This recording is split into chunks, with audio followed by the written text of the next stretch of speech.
Hi everyone, welcome back.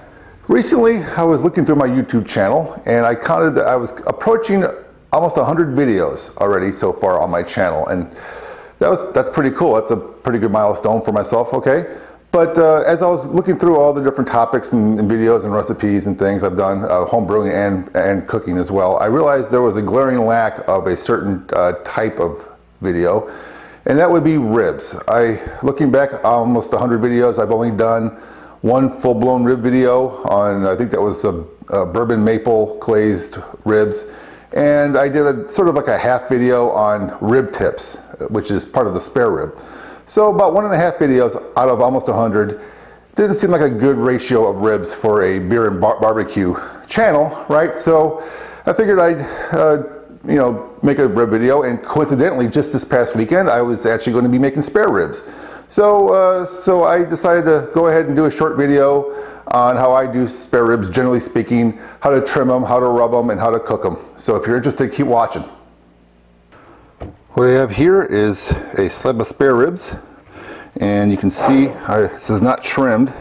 This is just a whole spare rib, right? So what I want to do now is, because I like mine trimmed up in more of a St. Louis style, because it cooks more evenly and gives me some rib tips to nibble on, and so on and so forth. There's a lot of advantages to trim this thing up. So I'm going to trim this thing up now, and I'll show you what it's like when it's done.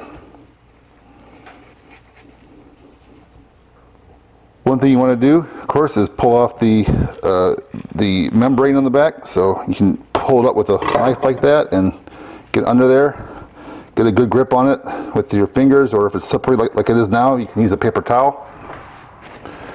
Get up in here and grab it like that. And just pull it off.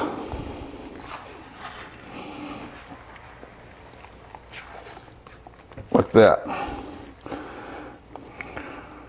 Okay, and then now I got most of the membrane off. There's also usually a flap of skin, or a skin of flesh. Some meat that usually hangs on here that's really flappy. It's actually been removed already, it looks like.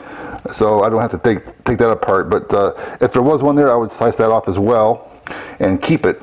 Don't throw it away. Now I want to separate. What you see here is sort of the outline along this fat line here is sort of the outline of the St. Louis cut that I want to get to. I need to cut off this portion here, which is the rib tips in here, and this is an optional step. I've spent years cooking whole spare ribs, not taking the rib tips off. But I tell you, there's a texture and taste difference between here and here, and you definitely and also these will cook at a different rate than the rest of the meat. So it's for convenience and for appearances and for taste. And all the above, it's just a good idea to go ahead and just remove this whole piece off of here.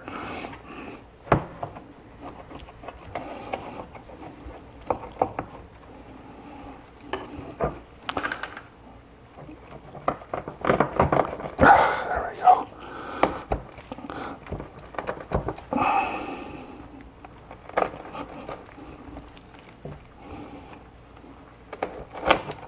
There we go.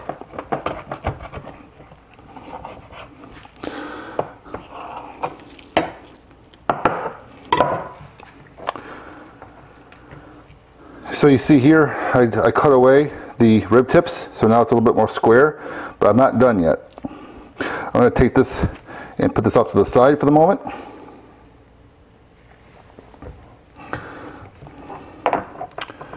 And another thing, this looks pretty good. And another thing that I might do, if this piece down on the end down here is actually pretty thin, which it's not, it's actually just about as thick as the rest of the ribs here, so I'm going to leave it on. But normally I would chop this off and square it up, but I'll tell you what, for the sake of the video and for appearances, I'm going to do it anyway. I'm going to cut this end piece off, just like this. See? And that kind of squared it up a little bit, and on the other side it's looking pretty good. There's some fat and pieces that can come off like that, but that's, I mean, the poor man's St. Louis ribs. That's a very quick way to do it. And this meat is also going to get flavored and cooked at the same time. Now, one of the advantages, in my opinion, of having an extra and pulling off the rib tips is that these will cook quicker generally speaking, than the whole spare rib. So I'll have a little pre-dinner snack waiting for me along the way. So now I'm going to spice this up, and what I have here is a basic spice rub mixture of a number of ingredients. I'll just put the recipe in the video description and probably on the screen here as I go, but it's a combination of salt, pepper, paprika, garlic, onion powder, cayenne, along those lines. I might be missing one, but I'll have it on the screen right now for you to look at. But I'm going to go ahead and rub this up real good.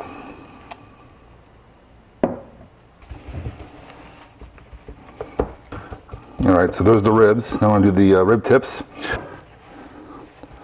And the rib tips I can turn over because there's plenty of meat showing on the bottom side. Okay, rib tips all good. So there we go, all rubbed up, and I'm going to let this sit while I let my Kamado heat up. Now I got my grill up to about 250 degrees. I got a temperature probe right there, so that's how I know at the grate to about 250. It could be 225, 275. It's not all that important really for ribs, as long as it's low and slow. What I'm showing here underneath here is a pan of my homemade baked beans, which are kind of a hit at parties. So I have a video on this. Go check out that video. I'll show it on the screen or a link below. But in the meantime, let me go ahead and throw my ribs on, just like that. Actually, I'm going to put you a little bit forward like that. Then I'm going to throw on my rib tips right above the pan. And a little spare piece in there too, right? Put that right there. And the whole point of this is not only is it going to smoke real good, I got some wood chunks going underneath. I did a video, also another video called How to Low and Slow, on how to set up your grill for low and slow cooking. So what I have here is some natural lump charcoal and wood chunks down below, providing this wonderful smoke flavor and aroma. Oh my goodness. So anyway, these are going to cook here. They're going to drip and render some fat and flavoring right down into the bean pan. So I'm going to have a nice rib meal and a nice side of beans later.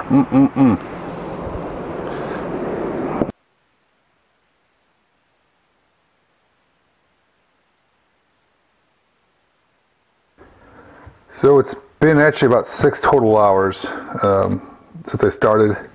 Most of my spare ribs go for about 5 hours on average, but I think the bean pan underneath kind of tempered the grill a little bit, and it took a little longer to cook, but that's okay. So let's go ahead and cut this open.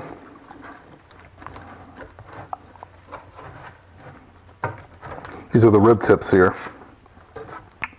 So there's a little bit of cartilage in them, a little fatty, a little bit of bone in them.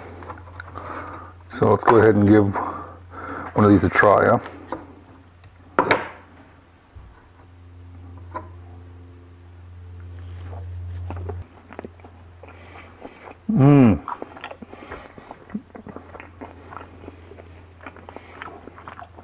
So good. I actually made a sauce for this.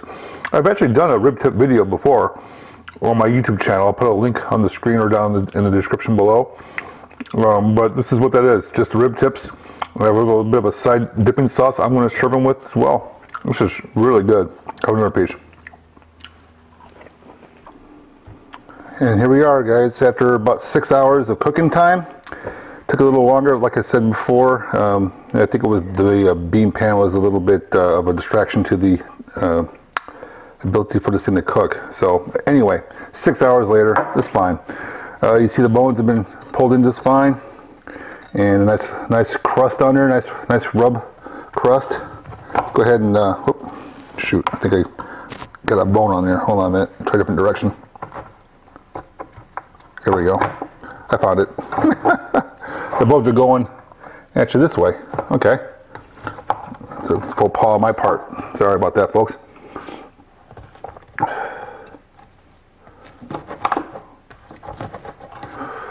Look at that. So that looks really good. All right. All right. Well, we'll have a little piece.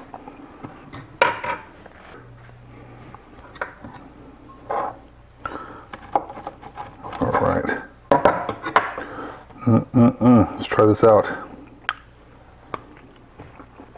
Oh man.